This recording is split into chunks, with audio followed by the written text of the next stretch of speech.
All right, what is up, YouTube? Today we are having a rest day, or at least I am. And yeah, today the topic will be about this year supplements. So, without further ado, I think let's just get straight to it.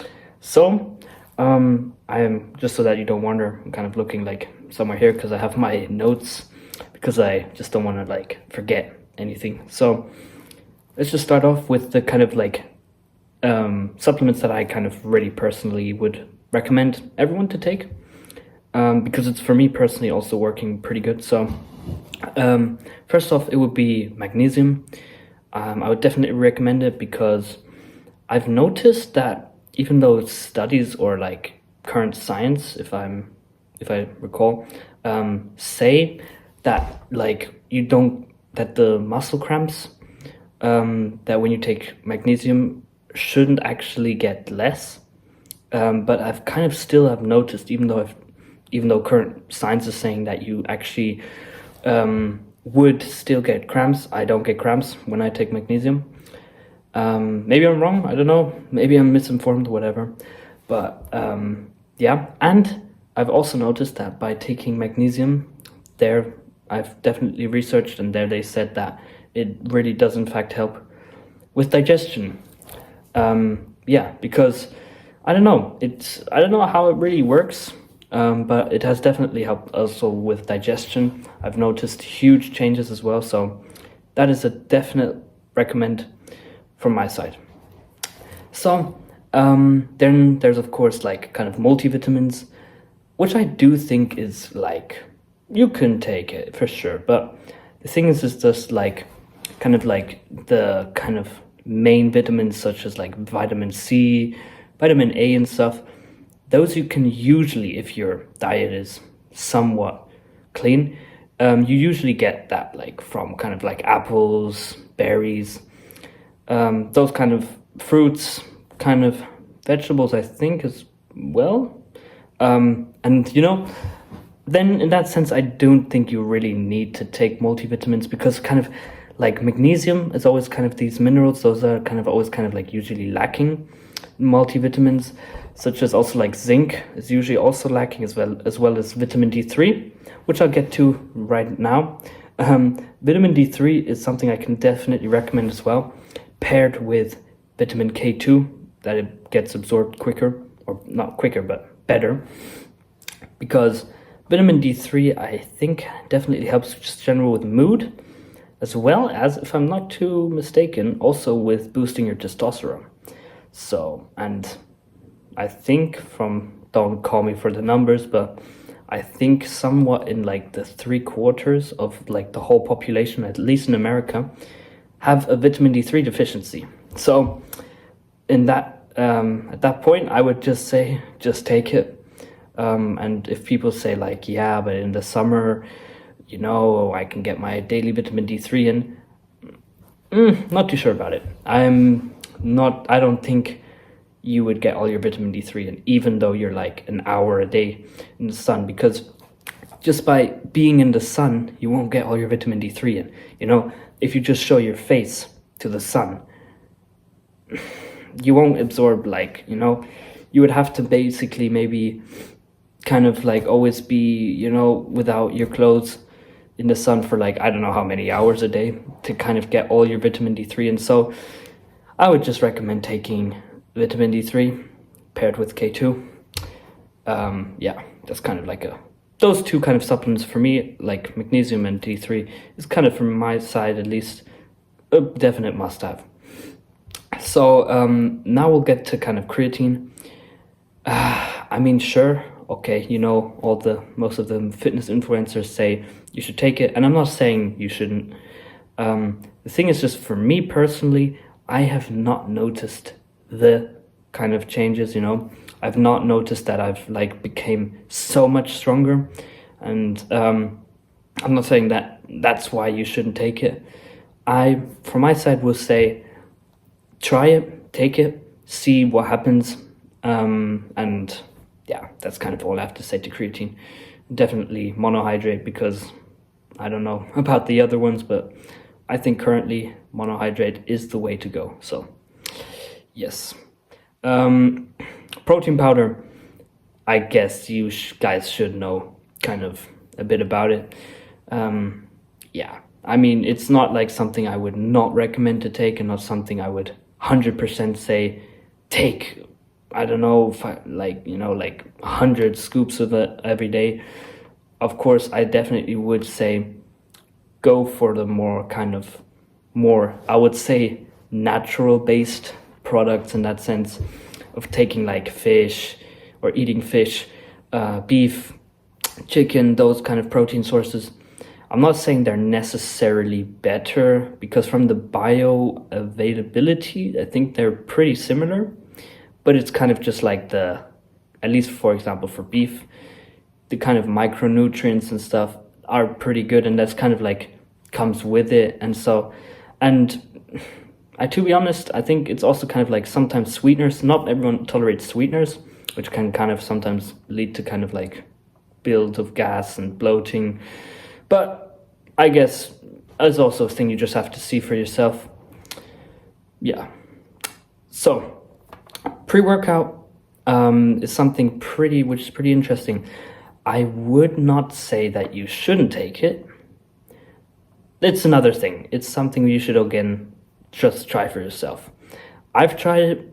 Personally, it hasn't, same with creatine, done the difference. For me, actually, rather, what happened was that I kind of was overly focused. I didn't have, like, to be honest, not the best pump. Of course, it could maybe depend on the pre-workout you take. But yeah, for me personally, also not like the thing. And to be honest, if you have a good results with taking pre-workout, the problem could be that by taking it like for longer times, you can kind of get a tolerance from it. That would kind of sometimes maybe result in having to take more or higher doses in order to kind of get the same effects. But yeah, just see for yourself. So let me see what else is there. Testosterone. That is a often discussed thing. Personally, I cannot say too much about it, because there's also just generally not too much research on it. Just they're kind of the facts that it's kind of like testosterone for us, but just for plants. And it was said to help in recovery. I'm not too sure about with the testosterone, if it really affects your own testosterone, if it can elevate it or at least make it a bit higher. A friend of mine, he's taking it. He said that he definitely has an increase of strength in some exercises, some in more, some less, which does sound promising. Yeah, that's another thing I would just say. Buy it, try it, see for yourself. Kind of like a Greg Doucette reference in that sense. Same with GO2 Max, I don't know. These are kind of all kind of like these supplements where like harder than last time and stuff. Where I would just say personally, I'm not too sure if it's just marketing, what Greg Doucette is doing, or if it's actually like, you know, the stuff, you know. But yeah, it's kind of like, I would say meh, you know. I would say not a must-have. If try it and just see it for yourself. I know I said this very often. Hope it didn't get too much on your nerves, but yeah. So I'll just kind of give you a quick recap. For me, the must-haves is just generally like magnesium, kind of vitamin D3, K2 together. Oh, sorry. This is something I forgot completely. Omega-3s, I do think must have, could be, because it definitely helps with just general overall heart health, and I think it also benefits your brain, if I'm not too mistaken. Cool thing is you can get it from different sources. You can get it from like just generally fish oil, but you can also get it from algae. So I find it's not bad to take, you know. So that's a definite. I could recommend it. That's what I'm trying to say. And the last supplement that I would be talking about is ashwagandha, as well as like I think it was shilajit or so. Yeah, it's kind of another half thing. For some people it works, for some it doesn't. Sorry, just somehow unexpectedly ended. So where was I? So ashwagandha, right? Shilajit as well.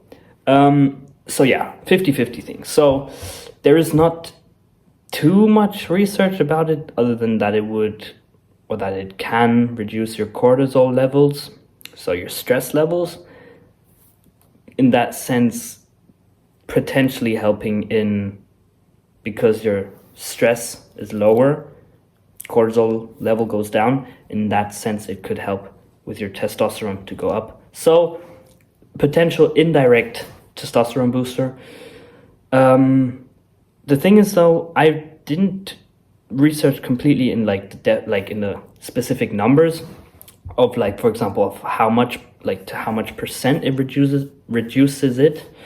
So when I took it, I either it was placebo, that I imagined that it was working, and somehow then I kind of managed to kind of, I don't know, be a bit more calm and stuff, or it actually helped.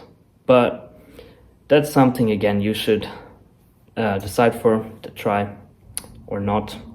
So yeah, I think that's kind of pretty much it for all I have to say. If there was anything that I forgot, you can just say it in the comments. Then I guess maybe in the next video I can just quickly just say my opinion to it or so. But yeah, I mean, sorry, I just said for the most part, as I just said before, to just try it yourself. And I mean, I don't think it's too wrong with what I said. Of course, if I said anything wrong, guys, you can always write in the comments down below. I'll definitely check out what you wrote. And yeah, I think that should wrap it up for now. Tomorrow would be arms. Maybe you guys would see a friend of mine. So yeah, hope you guys are doing well as usual. And yeah, see you guys for arms tomorrow. Bye bye.